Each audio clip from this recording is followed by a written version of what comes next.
बिस्मिल्लाहिर्रहमानिर्रहीम। First year एक नई वीडियो लेके हाज़िर हूँ। एक्चुअली कल जो मैंने वीडियो अपलोड की थी वो first year chapter number 4 exercise numerical number 8 था। आज फिर से वही है, बट कल क्वेश्चन कुछ और था, आज क्वेश्चन कुछ और है। उसकी रीज़न ये है कि जो पहले सिलेबस PDF की फॉर्म में आया था वो किसी और तरह का था। अब जो नई बुक मार्केट में आई है उसमें कुछ तब्दीलियाँ आई हैं। सो अब ये आपकी बुक के मुताबिक आपका न्यूमेरिकल, ठीक। सो बगैर किसी देरी के समझते हैं इसके कंप्लीट इसकी इबारत को, ठीक है जी। देखिए, 1.5 gram of C2H6 is burned in excess of oxygen to produce carbon dioxide in water।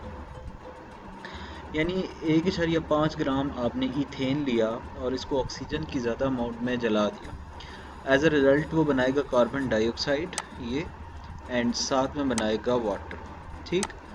सो ये आपके पास कंप्लीट बैलेंस्ड केमिकल इक्वेशन भी दी हुई है। इसके मुताबिक देखें तो आपने ये 2C2H6 + 7O2 लिया और इसको बर्न किया, देन 4CO2 और 6H2O, ठीक। What is the volume of carbon dioxide produced at STP? ये तो पहली चीज़ होगी। अब इसके सोल्यूशन पे आते हैं तो हमारे पास सोल्यूशन में सारे स्टेप्स यहाँ पे मैंने लिखे हुए हैं, आप देख सकते हैं। गिवन पहला है आपको मोल फाइंड करने हैं रिएक्टेंट्स के। अब रिएक्टेंट्स के मोल फाइंड करने का रीज़न, यानी रिएक्टेंट्स के मोल क्यों फाइंड करने हैं जी। बैलेंस्ड केमिकल इक्वेशन ये नीचे दी हुई है, इसको देखें। हमने एक मोल मोल रिलेशनशिप पढ़ा है। हमें एक्चुअली पहले स्टेप में कार्बन डाइऑक्साइड के मोल्स वॉल्यूम निकालना है। तो हम वॉल्यूम पे डायरेक्ट तो जा नहीं सकते, हम ऐसे करेंगे कि कार्बन डाइऑक्साइड के पहले क्या निकाल लेंगे, मोल्स निकाल लेंगे, ठीक है। हम कार्बन डाइऑक्साइड के पहले निकालेंगे मोल्स। अब मोल्स कार्बन डाइऑक्साइड के डायरेक्ट तो आ नहीं सकते। अब दोबारा से मेरी बात गौर से सुने। हम कार्बन डाइऑक्साइड के वॉल्यूम पे जाना चाह रहे हैं। पहले स्टेप में, पहले क्वेश्चन में ये पूछा है। हम उसके वॉल्यूम पे डायरेक्ट नहीं जा सकते, हम इसलिए उसके मोल पे डायरेक्ट जाएंगे। हम उसके मोल पे भी डायरेक्ट जा नहीं सकते, कार्बन डाइऑक्साइड की बात हो रही है। हम पहले इसके मोल्स पे जा सकते हैं क्योंकि इसी का मैस हमें ये गिवन है। बस बात समझ आ गई। दोबारा से बता दूं, कार्बन डाइऑक्साइड का वॉल्यूम चाहिए, ठीक। हम कार्बन डाइऑक्साइड का वॉल्यूम डायरेक्ट नहीं निकाल सकते। हम जो आपका रिएक्टेंट है ईथेन, उसके मोल से कार्बन डाइऑक्साइड के मोल्स पे आएंगे और इसके मोल को यूज़ करते हुए कार्बन डाइऑक्साइड के मोल्स को फाइंड करेंगे। अगर हमें कार्बन डाइऑक्साइड के मोल्स आगे पता चल गए तो हम क्या करेंगे, हम कार्बन डाइऑक्साइड के मोल को यूज़ करके उसके वॉल्यूम में इसको कन्वर्ट कर लेंगे। Very simple. फिर से मैं डिटेल से बता रहा हूँ। पहला पार्ट, पहला क्वेश्चन, इक्वेशन ये है। आपको रिएक्टेंट में जो पहली चीज़ इथेन गिवन है, सिर्फ उसका मैस गिवन है। आप क्या करेंगे, इसके मोल्स को फाइंड करेंगे पहले, इसके मोल से कार्बन डाइऑक्साइड के मोल्स पे जाएंगे। जब ये हमें पता चल जाएगा, ठीक है, कार्बन डाइऑक्साइड इथेन से कार्बन डाइऑक्साइड के मोल्स पता चल जाएंगे, तो कार्बन डाइऑक्साइड के मोल्स को यूज़ करके हम कार्बन डाइऑक्साइड के मोल्स को यूज़ करके हम कार्बन डाइऑक्साइड के मोल्स को यूज़ करके हम कार्बन डाइऑक्साइड का वॉल्यूम फाइंड कर लेंगे। होपफुली ये बोरिंग नहीं हो रहा होगा आप लोगों के लिए। बार बार रिवाइज करने का मकसद यही है कि आपको समझ आ जाए, साथ साथ याद भी हो जाए। तो उस मकसद के लिए हम सबसे पहले कार्बन इथेन का मोलर मैस निकाल लेंगे, विच इज़ 30.07। इसके मोल्स फाइंड कर लेंगे। मोल्स होगा मैस और मोलर मैस, तो ये आपके पास आ गया 0.049, ठीक। इसके मोल्स को यूज़ करके हम पहुँचे यहाँ पे कार्बन डाइऑक्साइड के मोल्स पे। ये हमने जस्ट कंपैरिजन किया। आप देखें, पहली लाइन हमने केमिकल इक्वेशन से ली, ये 2 मोल है, ये 4 मोल है। अगर ये 1 मोल हो तो 4/2 हो जाएगा। सो ये आपके पास आ जाएगा 2, ठीक।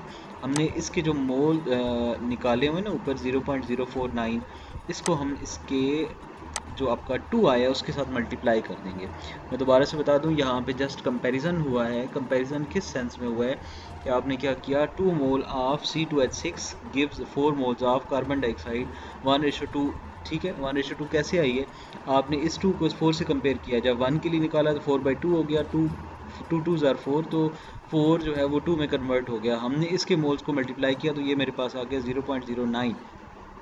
0.09 नहीं, ये एक्चुअली मोल्स किसके आ गए हैं, कार्बन डाइऑक्साइड के। मेरे पास कार्बन डाइऑक्साइड के मोल्स आ गए, विच इज़ 0.09। अब मेरे पास चांस है कि अब मैं क्या करूँगा, कार्बन डाइऑक्साइड के मोल्स को कन्वर्ट कर लूँगा किस में, कार्बन डाइऑक्साइड के मोल्स को उसके वॉल्यूम में कन्वर्ट कर लूँगा। कैसे? मेरे पास फार्मूला है, volume of carbon dioxide is equal two moles of carbon dioxide multiplied by molar volume which is 22.414 decimetre cube. तो इसको सॉल्व करने से आ गया 2.2 डेसीमीटर क्यूब, ये आपके पास आ गया कार्बन डाइऑक्साइड के मोल्स। तो ये हमारे पास पहले क्वेश्चन का आंसर जो है वो आ चुका है। अब आ जाते हैं सेकंड वन पे, number of molecules of carbon dioxide produced. अब दूसरे स्टेप में हमें कार्बन डाइऑक्साइड के मॉलिक्यूल्स चाहिए। मॉलिक्यूल्स कैसे आते हैं? Actually molecules number of particles हैं, और नंबर ऑफ पार्टिकल्स तब पता चलते हैं जब आपको पता हो कि नंबर ऑफ पार्टिकल्स में atoms, ions, molecules, formula units, bonds, ये सारी चीज़ें किस में आती हैं? नंबर ऑफ पार्टिकल्स में। तो हम क्या करेंगे, 1 mole is equal to 6.022 10⁻23 molecules. कैसे आएंगे कि हमारे पास जो इसके मोल्स हैं ना, ये हमने ऊपर निकाले हुए हैं 0.09 6.02 10⁻23 के साथ इसको मल्टीप्लाई कर लेंगे। सो ये आ जाएगा 6.01 10⁻22, ठीक है। यानी मॉलिक्यूल्स फाइंड करने के लिए हम उसके मोल्स को एवोगाड्रोस नंबर से मल्टीप्लाई कर देंगे। नेक्स्ट वन इज़ कि हमें ऑक्सीजन के क्या चाहिए, हमें ऑक्सीजन के जी बी पार्ट देखें, number of oxygen molecules reacted. Chemical equation में देखें, यानी अब इन दोनों का कंपैरिजन करना है। तो पहली लाइन किसके लिए लिखेंगे, हम कंपैरिजन कर रहे हैं ना, तो हमें कार्बन डाइऑक्साइड, इथेन के मोल्स पता है, ये केमिकल इक्वेशन फिर से दी हुई है, हमें इथेन के मोल्स पता है, ऑक्सीजन के मोल्स चाहिए, क्योंकि ऑक्सीजन के मोल्स होंगे तो हम नंबर ऑफ मॉलिक्यूल्स पे जा पाएंगे। तो मोल्स ऑफ ऑक्सीजन फाइंड करने के लिए हम क्या करेंगे, कंपैरिजन करेंगे। मैं रिपीट कर दूं, हम क्या करेंगे, 2 मोल्स, यहाँ से 2 moles of ethane will react with 7 moles of oxygen. So 1 mole of ethane will react with 7/2, 7/2 आ गया। फिर हमने उसके मोल्स जो निकाल के रखे हुए हैं 0.09, एक्चुअली 0.099 को आप 0.1 सीधा बोल सकते हैं, ठीक। तो आप उसको इसके साथ मल्टीप्लाई करेंगे तो फाइनली आपके पास क्या आ जाएगा, 0.1746 मोल्स। ये मोल्स आ गए और ऑक्सीजन के, हमें ऑक्सीजन के मोल्स नहीं चाहिए, हमें ऑक्सीजन के मॉलिक्यूल्स चाहिए। तो हम क्या करेंगे, इसके मोल्स को एवोगाड्रोस नंबर से मल्टीप्लाई करेंगे, जिससे फाइनल में मेरे पास आंसर आ जाएगा 1.05 10⁻23 ऑक्सीजन के molecules. So moving on to last part में आप चेक करें कि हमें बोला गया है कि number of CH bonds of C2H6 are broken in this reaction। Bonds की कैलकुलेशन, कार्बन और हाइड्रोजन के टोटल बॉन्ड उसमें कितने हैं, 6 हैं।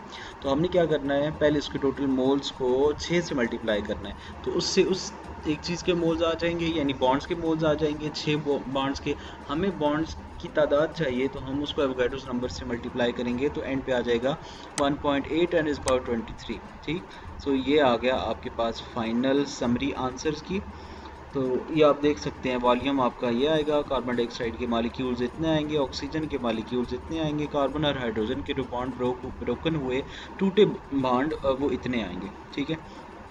होपफुली इस न्यूमेरिकल का पूरा सोल्यूशन आप लोगों ने नोट भी कर लिया होगा। मुझे अपनी दुआ में याद रखिएगा। मिलेंगे एक नेक्स्ट वीडियो में एक नए टॉपिक्स के साथ, एक नई चीज़ के साथ। तब तक के लिए अल्लाह हाफिज़।